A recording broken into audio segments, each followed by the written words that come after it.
Hunters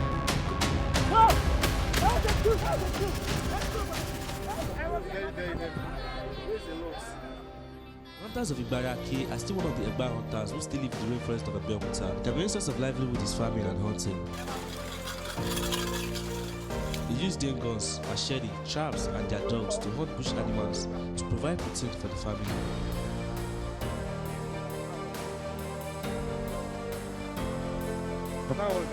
The Egba people, a prominent Yoruba suburb of Abeokuta in southwestern Nigeria, have a rich heritage, deeply rooted in traditional hunting. For generations, Egba hunters have been revered not only for their skill in trapping and capturing game, but also for their role as protectors of the community and custodians of cultural rituals.